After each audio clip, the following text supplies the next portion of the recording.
اكارد كيطلب من حكيمي انه ياخذ الموقع ديالو، المكان ديالو.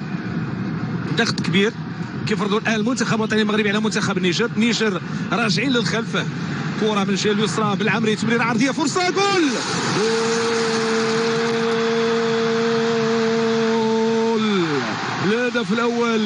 الهدف الاول للمنتخب الوطني المغربي.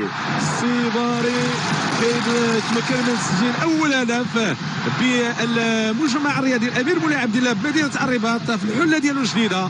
ولكن لاحظوا الاعاده هذه بصوره علويه من العنكبوتيه. لاحظوا الطريقه بناء العمليه الهجوميه من الجهه اليسرى. كيمشي اللاعب بالعمري دخل بالكره، تمريره عرضيه، وكيتمكن من يمكن نقول بانه قناص طريقه كيفاش انه خرج من وسط جوج ديال المدافعين وتمكن باش انه يضع الكره في المرمى. السيباري يحول الكره العرضيه الجانبيه ويضعها في المرمى، معلنا عن الهدف الاول. على مستوى التمريرات 218 19 20 هجمه الان، 219 تمريره مقابل 99 تمريره. كره تمريره عرضيه، فرصه جول. الهدف اللي كيجي بهذه الكيفيه، الهدف اللي كيجي بهذه الصوره الجميله لاسماعيل. اليوم الليله ليل، اليوم السهره ستستمر وسيكون الاستمرار طويل. اسماعيل اليوم حاضر بقوه ويغازل الشباك مرتين، اهتز شباك النيجر مرتين من اسماعيل السيباري.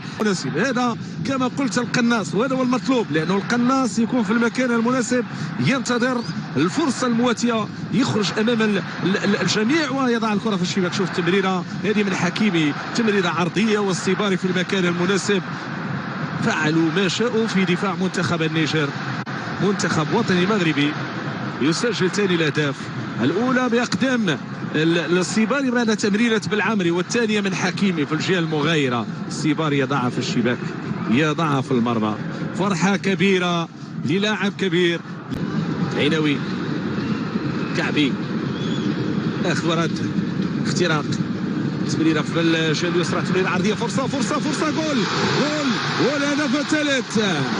ايوب الكعبي يستلم هذه الكره، يضعها في الشباك.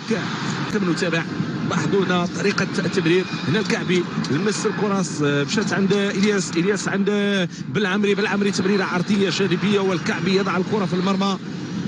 نزيد منقص، لعبها الشكل المطلوب، ويجي الهدف الثالث من عناصر المنتخب الوطني المغربي. وضع الكره في المرمى، جوج ديال المدافعين مشاو وبقى هو في وضعيه مناسبه.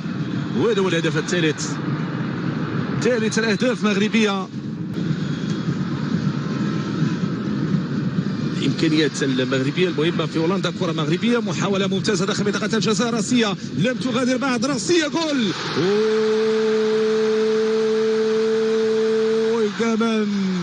إيجامان بمدينة الرباط. كرة من الجهة اليسرى، لاحظوا كيف تم التعامل معها، تمريرة ممتازة، وبعد ذلك إيجامان برأسية وسط ثلاثة ديال اللاعبين. لاحظوا وسط ثلاثة ديال اللاعبين برأسية كيوضع الكرة في المرمى. وهنا الحس التهديفي المهم عند اللاعب. لاحظوا الطريقة اللي جات من خلال هذه الكرة. نايف اكارد قام بمجهود كبير، رجع الكرة وبعد ذلك كيتمكن من إنهاء حمزة إيجامان. شوف هنا نايف اكارد مجهود كبير في إعادة الكرة، ثم حمزه إيجامان وسط ثلاثه ديال اللاعبين. ولاحظوا انه رغم انه قصير القامه ولكن تمكن من الارتقاء وتمكن من الكره، خدا التموضع المثالي، قراءه، تقدير ممتاز.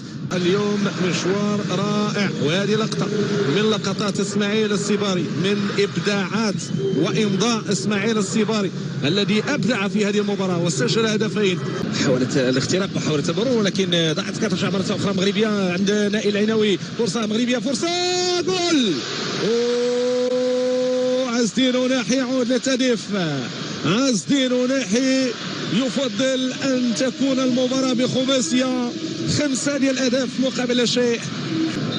لاحظوا الطريقه ديال التمريره من نائل، ثم بعد ذلك ركن الكره في الزاويه البعيده من جانب اللاعب عزدين أناحي. التسديدات ديالو اختارها في الزاويه البعيده. التلميذ يتفوق على الاستاذ وليد الركراكي، يتفوق على بدر الزكي. والمباراه لا زالت